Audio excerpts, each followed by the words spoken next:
जय study, my name is Priyanshu Dubey. हम लोग आज पढ़ने वाले हैं बेसिक्स ऑफ एनवायरनमेंट। इस बेसिक्स ऑफ एनवायरनमेंट में हम लोग क्या क्या देखेंगे। हम लोग सबसे पहले देखेंगे इकोलॉजी की डेफिनेशन, फिर देखेंगे हम लोग एनवायरनमेंट की डेफिनेशन, फिर देखेंगे हम लोग कंपोनेंट ऑफ द एनवायरनमेंट मतलब बायोटिक और अबायोटिक कंपोनेंट, जैविक अजैविक पदार्थ देखेंगे।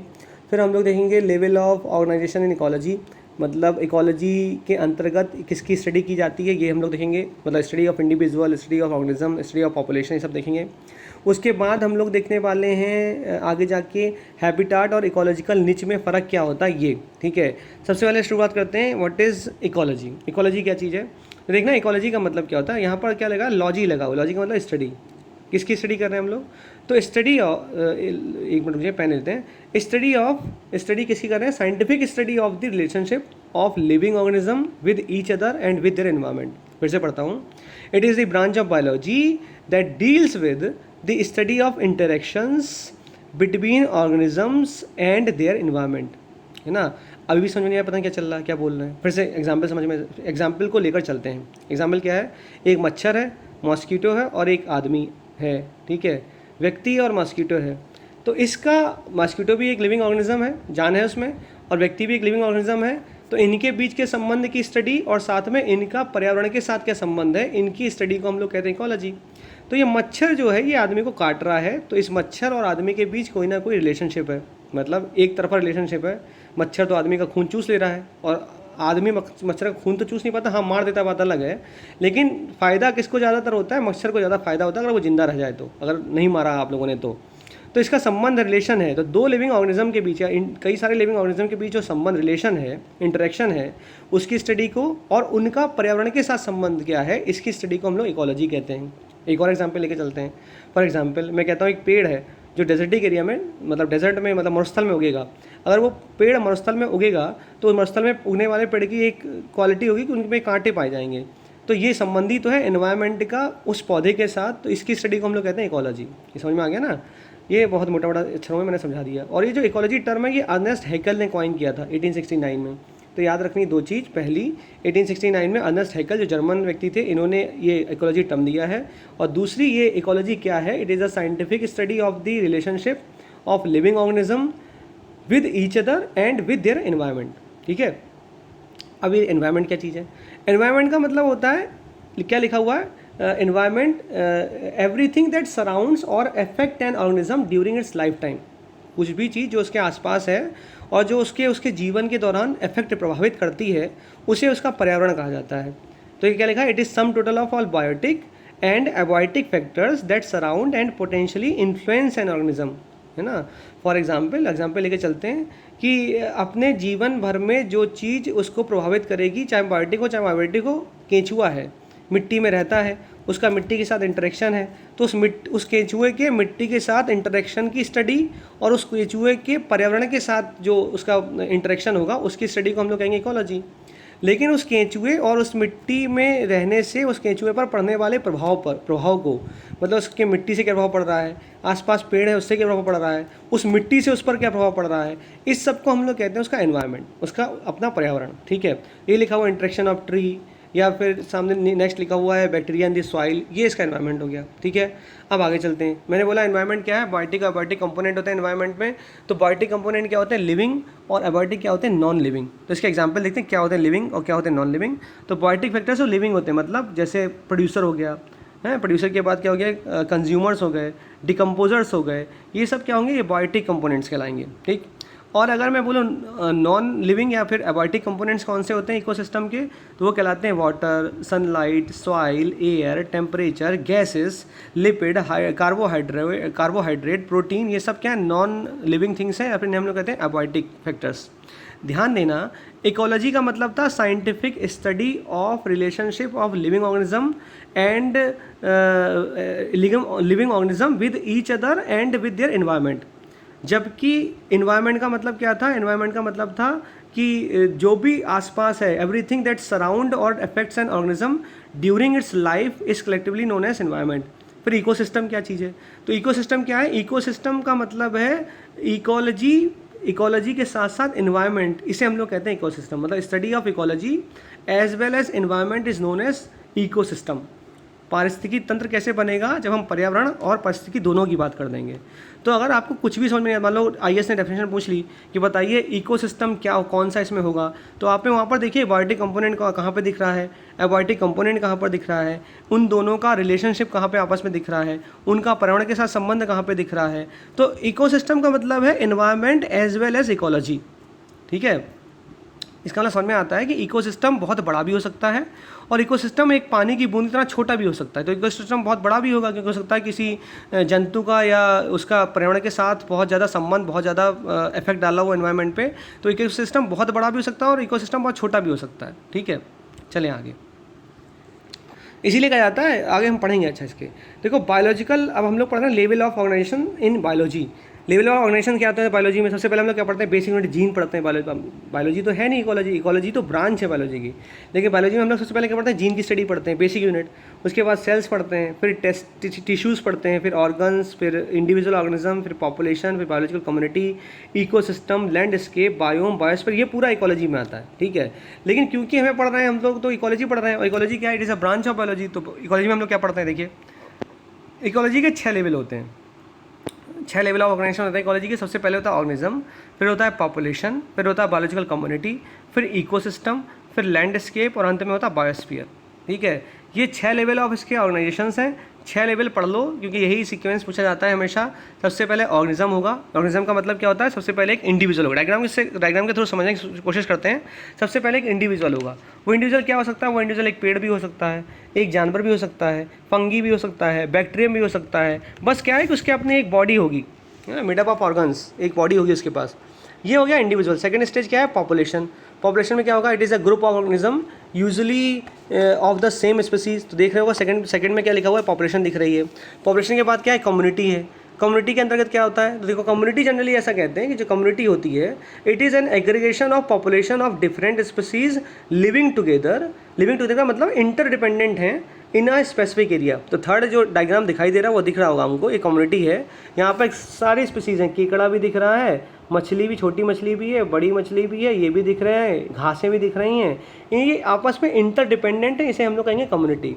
अब कम्युनिटी के भी 2 टाइप होते हैं। कम्युनिटी एक मेजर कम्युनिटीज़ होती हैं, एक माइनर कम्युनिटीज़ होती हैं। मेजर कम्युनिटी का मतलब सदाबहार वन देख लो तो वो मेजर कम्युनिटी हो गई, एक ही जगह पे बहुत सारे हुए पड़े हुए हैं, ठीक है। अफ्रीका में जाओ सदाबहार वन की बाढ़ लगी हुई है, एकदम भर भर के बने हुए हैं। इसीलिए अफ्रीका को कहते हैं हम लोग कि Africa is a black continent, ठीक है, क्योंकि वो प्रकाश जो होता है वो ज़मीन पर पहुँच ही नहीं पाता। बात करेंगे अभी। और अगर मैं माइनर कम्युनिटी की बात करूँ तो मैं कहूँगा कि लाइकेन जो होती है वो काऊ डंग पे जो गोबर में उगाती है, तो वो एक माइनर कम्युनिटी है। कभी कम्युनिटी को विस्तारित में बात की जाएगी।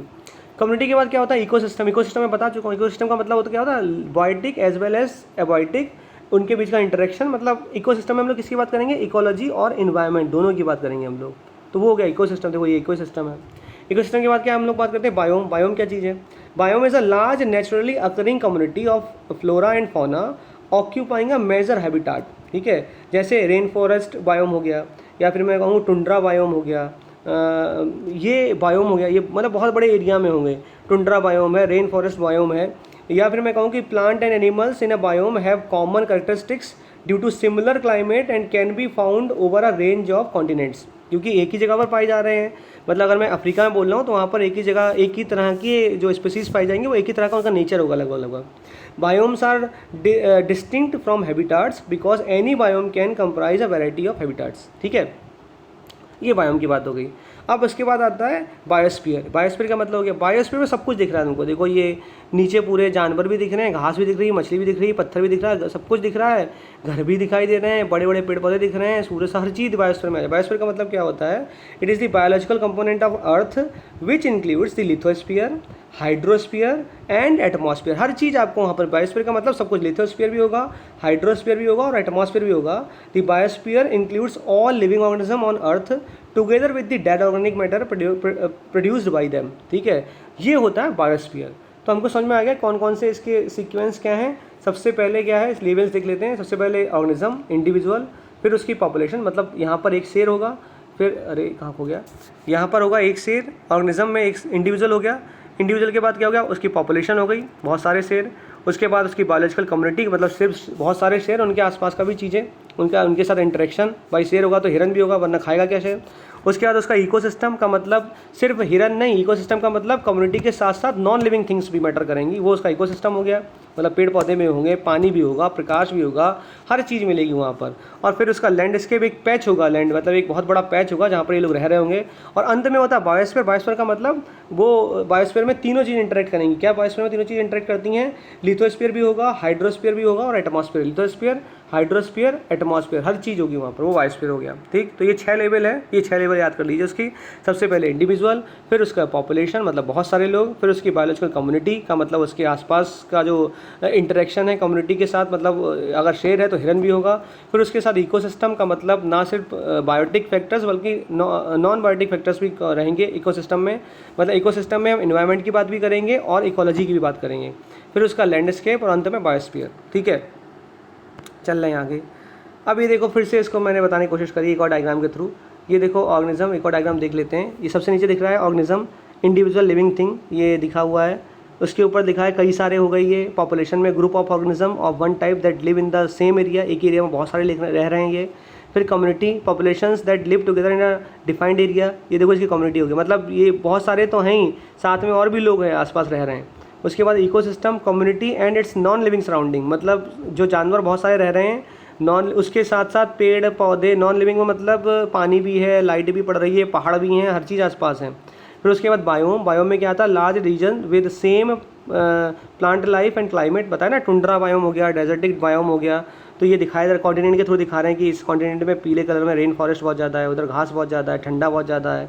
और आखिरी में बायोस्फीयर का मतलब होता है the part of earth that contains all ecosystem, सारे के सारे इकोसिस्टम जहाँ पर पाए जाएंगे वो उसको वहाँ का उसका बायोस्फीयर कहा जाएगा। ठीक है, अब चलते हैं हम लोग अंतिम स्लाइड में, जो है हैबिटाट और इकोलॉजिकल नीच में फ़र्क क्या होता है। तो हैबिटाट क्या होता है? हैबिटाट का मतलब स्थान जहाँ पर रहता है कोई, प्लेस वेयर ऑर्गेनिज्म लिव, उसे उसका हैबिटाट कहते हैं। और एक हैबिटाट में बहुत सारे निच भी इकोलॉजिकल निच हो सकते हैं। एक प्लेस जहाँ पर लोग रहते हैं वो उसका हैबिटाट कहलाता है। मैंने बोला ना कि प्रोजेक्ट टाइगर 1973 में चलाया गया, तो उसका मेन फोकस था कि शेर के हैबिटाट को बचाया जाए। हैबिटाट का मतलब वो शेर जहाँ पर रहता है, लेकिन उस हैबिटाट में कई सारे इकोलॉजिकल निच हो सकते हैं। मतलब उस हैबिटाट में हो सकता है किसी कोने में चींटी का मतलब एक चींटी ने भी गड्ढा खोद के अपना घोंसला बनाया हुआ हो सकता है चूहे ने भी अपना कुछ होल बना के रखा हो सकता है सांप भी वहीं पर रहता हो। तो एक हैबिटाट में कई सारे इकोलॉजिकल निच हो सकते हैं। और ये जो इकोलॉजिकल निच होंगे ये सपोर्ट करेंगे वैरायटी ऑफ स्पीसीज, बताया ना, वैरायटी ऑफ स्पीसीज होंगी। हो सकता है एक झुंड हो जहाँ पर चींटियों का झुंड बना के रखा हुआ है, सांपों का है या कुछ और एरिया है। तो इकोलॉजिकल निचेज आर एक्चुअली में ये क्या होते हैं? ये माइक्रो हैबिटाट्स होते हैं, छोटे छोटे आवास होंगे, छोटे छोटे घर होंगे एनिमल्स के। तो range of condition tolerate by species can be represented by ecological niche. Ecological niche के द्वारा क्या क्या दर्शाया जाता है?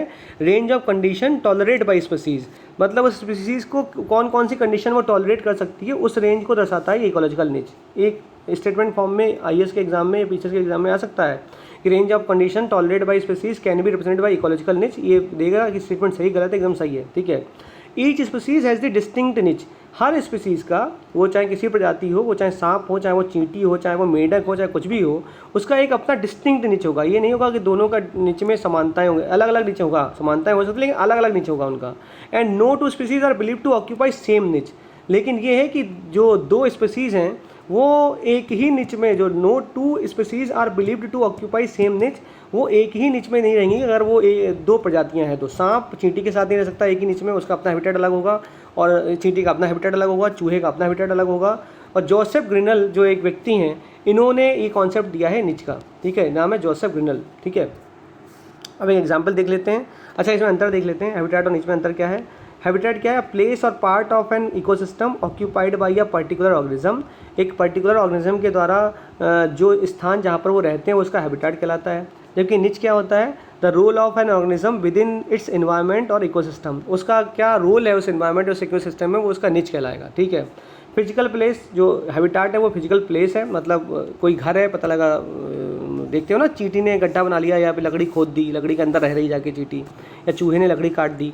फंक्शनल और एक्टिविटी, उसकी जो एक्टिविटी होगी वो उसका निच कहलाएगा। ठीक, थर्ड लिखा है reflects the living place of an organism, और निच में लिखा हुआ है reflects its biotic and abiotic association with the environment in terms of its diet, reproduction and other activities. ठीक है, ये हैबिटेट और निच में एक्चुअली में फ़र्क है। ठीक, इसका मतलब अगर मैं कह दूं कि जो मान लो हम जॉब करते हैं, किसी कंपनी में जाते हैं, तो वो एक्चुअली में कंपनी हमारा हैबिटेट है, लेकिन उसके अंदर जाके हम क्या फंक्शन करते हैं वो हमारा नीच है, ठीक है। ये एक्चुअली मोटा मोटा अंदर समझ लो इस चीज़ को। चलें आगे। अब ये देखो एक डायग्राम बनाने की कोशिश की गई है कि ये देखो एक बड़ा सा एक गोला पेन ले लेते हैं, ज़्यादा समझ में आएगा। ये बड़ा सा गोला देखो, ये हैबिटाट एक्चुअली में, ये है पूरा एक बड़ी सी मतलब मान लेते हैं एक लैंड है। इस लैंड में ये चींटियों का निच है। अब इस निच के अंतर्गत ये क्या कर रही हैं, इनके एक्टिविटी पैटर्न्स होंगे, प्रेजेंस ऑफ अदर ऑर्गेनिजम्स, इस हैबिटाट में कई ऑर्गेनिजम्स का और भी प्रेजेंस होगा। फिजिकल कंडीशंस, तो क्या लिखा हुआ है, द इकोलॉजिकल निच describes the functional position of an organism in its environment. मैंने बोला ना कि मान लेते हैं कि आप कंपनी है, वो एक्चुअली कंपनी है हैबिटाट जहाँ हम काम करने जाते हैं, और उसके अंदर हम क्या काम कर रहे हैं वो फंक्शन हमारा निच कहलाएगा। निच कंप्राइजेस, क्या निच कंप्राइज करेगा, द हैबिटाट, एक हैबिटाट होगा, इन विच द ऑर्गेनिज्म लिव्स, ठीक। सेकंड क्या लिखा हुआ है, द ऑर्गेनिजम्स एक्टिविटी पैटर्न, मतलब उस हैबिटाट उस निच में क्या क्या होगा, एक्टिविटी पैटर्न्स होंगे उनके, क्या कर रही हैं, मतलब हम क्या कर रहे हैं, हम एक कंप्यूटर से दूसरे कंप्यूटर पे जाते हैं, हम कंपनी के अंदर और क्या काम कर रहे हैं, हमारे पास जो काम दिया गया उसके अंतर्गत हम कौन कौन सी एक्टिविटी कर रहे हैं, वो उस निच के अंतर्गत आएंगी। The periods of time during which it is active, है ना, फिर हम इंटरवल लेते हैं, छुट्टी पे चले जाते हैं। थर्ड लिखा है resources it obtains from the habitat, फिर हमको फाइनली हमको कंपनी से क्या मिल रहा है, पैसा मिल रहा है। तो ये एक्चुअली में हैबिटाट और निच का फ़र्क है, ठीक है। तो ये थी आज की स्लाइड जिसमें हम लोगों ने शुरुआत से लेकर अंत तक पढ़ा। सबसे पहले हमने इकोलॉजी की डेफिनेशन देखी, फिर हमने एनवायरनमेंट की डेफिनेशन देखी, फिर एक मोटे तौर पे एक बार रिवाइज कर देते हैं। इकोलॉजी का मतलब होता है, इकोलॉजी का मतलब है, मैंने बोला ना लॉजी लगा है तो इसका मतलब स्टडी है, scientific study of relationship of living organism with each other and with their environment. मैंने एग्जांपल दिया वहाँ पर कौवे और भैंस का, कि भैंस के ऊपर कौवा बैठा हुआ है और कुछ ना कुछ उससे ले रहा है, या मच्छर और आदमी, मच्छर आदमी के ऊपर बैठेगा उसका खून चूस लेगा, तो कोई ना कोई रिलेशनशिप है ये दो लिविंग बींग्स में। और साथ ही साथ में इनका इंटरेक्शन एनवायरनमेंट के साथ, फॉर एग्जांपल मैंने बताया कि पेड़ अगर डेजर्टिक एरिया में मरुस्थल में उगता है तो उसके कांटे आ जाते हैं जनरली, तो वो उसका संबंध है अपने एनवायरनमेंट के साथ, इसे हम लोग कहते हैं इकोलॉजी इसकी। एनवायरनमेंट का मतलब क्या होता है, एनवायरनमेंट में बताया, पर्यावरण का मतलब है कि बायोटिक और अबायोटिक कंपोनेंट, जो भी पर्यावरण का मतलब है एवरीथिंग दैट सराउंड्स और अफेक्ट एन इंडिविजुअल और organism during its lifetime is collectively known as environment. कि मतलब एक इंडिविजुअल या ऑर्गेनिज्म अगर उसके आसपास की स्थितियाँ, कैसी स्थितियाँ, वो अबायोटिक और बायोटिक दो तरह की हो सकती हैं, जो उसके लाइफ टाइम में उस पर प्रभाव डालती है, वो उसका एनवायरनमेंट कहलाता है। ये मैंने बात करी थी। फिर मैंने बताया इकोसिस्टम क्या होता है, पारिस्थितिकी तंत्र का मतलब होता है ecology as well as environment, इसे हम लोग कहेंगे इकोसिस्टम। तो अगर कहीं भी आप फंसो तो आप सब कुछ देख लो। इकोलॉजी का मतलब मैंने बताया, इकोलॉजी का मतलब होता है स्टडी ऑफ इंटरेक्शन, किसके बीच, ऑर्गेनिजम्स के बीच में और उनके एनवायरनमेंट के साथ में। एनवायरनमेंट ने क्या बताया, एनवायरनमेंट का मतलब सराउंडिंग, सराउंडिंग में क्या आ जाएगा, बायोटिक अबायोटिक दोनों फैक्टर आ जाएंगे। तो सब कुछ इकोसिस्टम का मतलब environment as well as ecology. फिर हमने पढ़ा level of organisms, level of organisation in ecology. Ecology में हमने ऑर्गेनाइजेशन को देखा। इसमें हमने बताया कि सबसे पहले हम लोग इंडिविजुअल को पढ़ते हैं, मतलब ऑर्गेनिज्म को पढ़ते हैं। उसके बाद हम लोग क्या पढ़ते हैं, ऑर्गेनिज्म के बाद हम लोग देखते हैं ऑर्गेनिज्म के बाद पॉपुलेशन, पॉपुलेशन के बाद कम्युनिटी, कम्युनिटी के बाद इकोसिस्टम के बाद बायोम, और बायोम के बाद बायोस्फीयर। तो 6 लेवल ऑफ हम लोगों ने पढ़े थे, 6 लेवल हैं ऑर्गेनाइजेशन के इकोलॉजी में। और अंत में हमने देखा हैबिटाट और नीचे में फ़र्क। तो मैंने मोटा एग्जांपल दिया कि कंपनी में आप काम करते हो तो कंपनी आपका हैबिटाट है, और उसके अंदर जो आप फंक्शन करते हो, जाके आप कंप्यूटर चला रहे हो, आप सॉफ्टवेयर इंजीनियर हो, या फिर आप डॉक्टर, एक जो भी हो आप कंपनी में काम कर रहे हो, वो आपका निच है एक्चुअली। तो इसका हमने फाइनली अंतर देखा। तो आज के इस एनवायरनमेंट के लेक्चर में इतना ही। अगले में इसके आगे हम लोग पढ़ेंगे एनर्जी फ्लो पढ़ेंगे, फूड चेन पढ़ेंगे, और भी कई चीज़ें हम लोग नई नई जानने की कोशिश करेंगे जो एग्ज़ाम पॉइंट ऑफ व्यू से बहुत इंपॉर्टेंट है, ठीक है। तो ज़्यादा से ज़्यादा चैनल को देखिए, सब्सक्राइब करिए, डिस्क्रिप्शन बॉक्स में जाके व्हाट्सएप पे पिंग करिए। जितना ज़्यादा आप वीडियो को देखेंगे, सब्सक्राइब करेंगे, शेयर करेंगे, लाइक करेंगे, उतना ज़्यादा मैं चीज़ों को और ज़्यादा बनाता चला जाऊँगा। आज पॉलिटी की शाम को क्लास होगी जिसमें हम लोग प्रियम्बल को पढ़ने वाले हैं, ठीक है। जय हिंद, जय भारत।